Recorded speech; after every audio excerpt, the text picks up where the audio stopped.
Good afternoon, everybody. What is going on? I am Jeff Grant Media, and today's real user review, we're going to be taking a look at the Hiroshi Kato The Barrel Selvedge Denim Jeans. Now, Kato did send me these as a sample for review, but all of the opinions in this video are mine and mine alone. I did not share this content with Hiroshi Kato product publication. They will see this when you do. In addition to that, there is an affiliate link in the description box down below. If you're considering buying these jeans or any other product from Hiroshi Kato, please consider using that link. It doesn't cost you anything extra, but I do get a small percentage of that sale. Kick back to me. All the money goes back in the channel, help me produce more content so consumers can make informed purchasing decisions. So the barrel. This is one of the new additions to the Spring/Summer 2025 line, and one of the things in my unboxing I noticed, and I really liked, and I was really hopeful it wouldn't happen, is this leather patch. It is red, and it stayed red. I was very concerned for the patch. I really like this leather patch.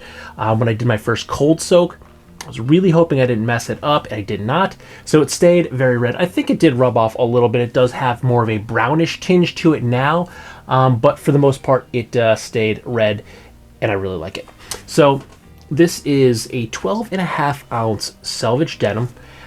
And it is my experience that like 12 to 14 ounce denim, it fades very slowly. Now there are exceptions to the rule where I do have some 14 ounce denim that faded pretty quickly, but for the most part, Selvedge in that range of that 12 to 14, it does fade a lot slower, and that is the case with the barrel. I do have some fades in the high contact points. We'll go over them a little bit later on, but like knees and like creasing, honeycombs in the back of the knees, stuff like that. It's very minimal, and you can't even see with the camera, but we'll get through all the fades a little bit later on. Let's start by hitting a few of the specs of these jeans. Now, the Hiroshi Kato Barrel is a classic straight fit with natural slub. It is a 12.5 ounce Japanese Selvedge denim. It is available in two different color options. The Indigo Raw, as seen here, comes in at $248 USD.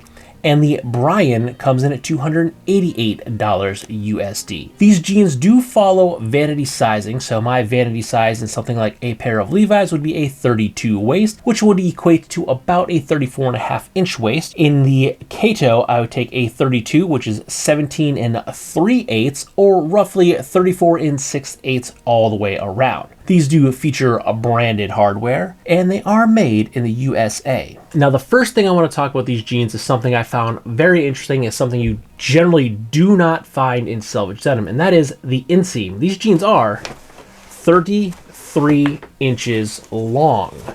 Now, a 33-inch inseam on Selvedge denim jeans is basically unheard of. I've never seen it before. Most Selvedge denim comes in a 36 length. Some companies will do a 34 inseam up to a certain waist, and then they jump up to a 36.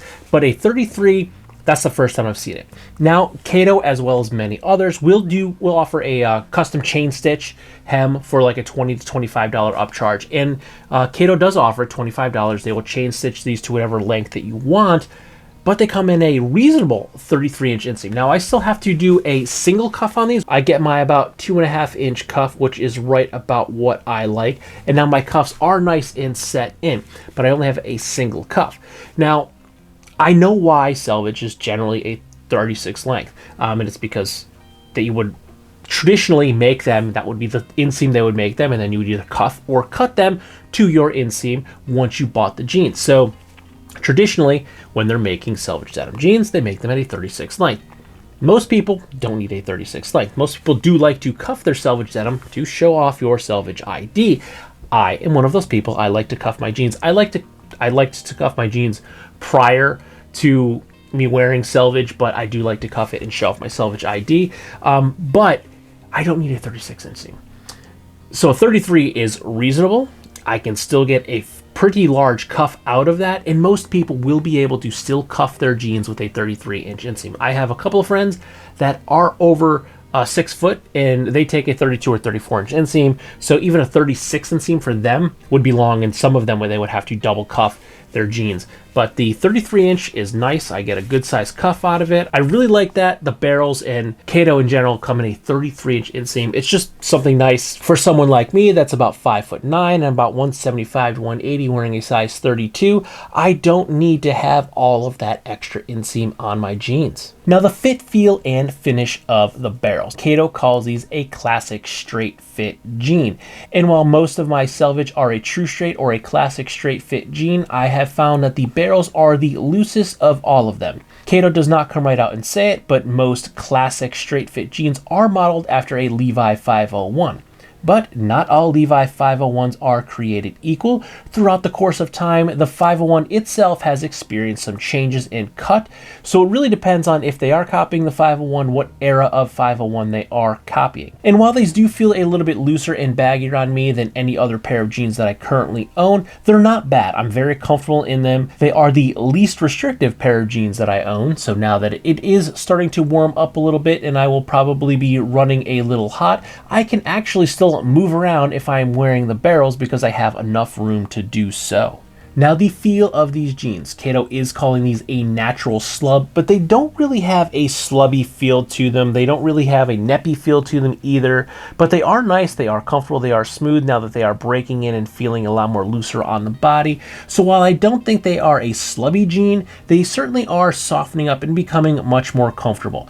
And again, the overall fit of these is a little bit looser. So if you want something a little bit slimmer, you might want to try one of their other cuts like the pencil. That's going to give you a slimmer cut of the jean, and once they wear in and then stretch out a little bit, I think that they might fit a little bit snugger without being a super slim fit jean. But I am not a slim fit guy. I like my classic fits, I like my straight fits, so I am happy with the fit, feel, and finish of the barrels. Now this is my second product from Hiroshi Kato. The other is right back there. It's my Anvil Sashiko jacket. Absolutely love that thing. Wore that a lot this winter. So when I was waiting for the barrel, I had anticipated these being awesome because the shirt jacket is awesome and they're great. I really like them. The fit, feel, and finish is great. But you want to hear about the fades. I did say we're not experiencing a lot of fading just yet, but we are seeing some. So let's pop into those right now. We are seeing some whiskers coming across the upper thighs here. Not many fade marks, but we are certainly seeing the creases setting in nicely. Now up here in the fifth pocket, we are seeing a good fade going on. I have been carrying a Zippo lighter in here so you can clearly see the edges of the Zippo are wearing through, and I really, really do like that. If we want to look at the cuff of the pockets here, we're not seeing a ton of fade or wear going on these yet either, but we are seeing some creasing going on the back here. But I do stick my hands in my pockets quite frequently, so we are getting some creasing, but we aren't seeing a lot of fading along the seam of each of the pockets. Sticking with the front of the jeans, coming down each leg, we are not really seeing any fading going on here. Now to the naked eye, right around the knees, there is a little bit of fading, but the camera is not picking up on that at all. But through the thighs and anything, we aren't seeing any fading going on there just yet. If we want to take a look at the cuffs of the jeans, these are set in here permanently. These are nice and deep. If I wash these now, I guarantee that these will probably cuff right back to the exact same spot, and you'll be able to see the lines even after they come out of the washer. Flipping the jeans over, my back right pocket here, we can see a little bit of fading on the corners from my wallet being back there. Again, not a lot of fading, but we are starting to see it coming through, and I think after another month or so of wear, it's really going to start to pop. If we come over to my back left pocket, you can see this mark right here is from the bottom of my pocket knife, and you can kind of see the outline kind of pressed into the denim itself. Now the clip isn't really showing too much. You can see a little bit here. I think that's from the clip, and that's not even really showing. Usually the top of the knife rubbing into the back of the jeans underneath the pocket flap. Usually there's a fade mark here, but again, we're not seeing much of that at all just yet. And here is a nice close-up shot of that red patch. I really like this.